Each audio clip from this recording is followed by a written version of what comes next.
আমি রেবা আপনার সঙ্গে আবার একটা নতুন রেসিপি নিয়ে এসেছি। সেটি হচ্ছে এগ টোস্ট। পাস্তাটি বানানোর জন্য নিয়েছি এখানে 2টো ডিম, আর এখানে পাউরুটি নিয়েছি 4 পিস। ডিমগুলোকে ফাটিয়ে নেব। এখানে ডিম দুটো ফাটিয়ে নিয়েছি।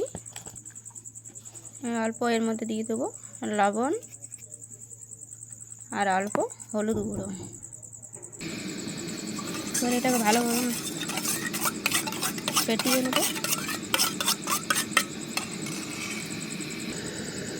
গ্যাসের মধ্যে একটা কড়াই চাপিয়ে দিয়েছি, এর মধ্যে ছোটো সাদা তেল দিয়ে দিয়েছি। এবার ডিমটার মধ্যে এই পাউরুটিটা এভাবে ভিজিয়ে নেব।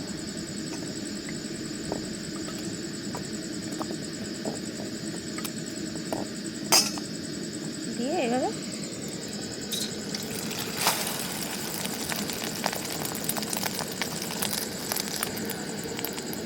এটাকে এভাবে ভেজে নেব।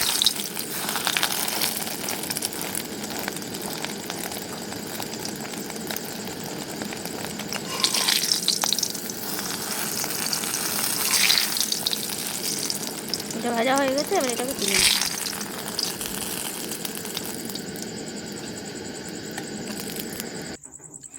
দেখুন এইভাবে তৈরি হয়ে গেছে। এটা কিন্তু সকালে ব্রেকফাস্টে খুব সুন্দর। এবার সস দিয়ে খেতেও খুব সুন্দর।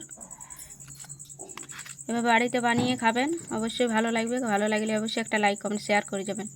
এই দেখুন।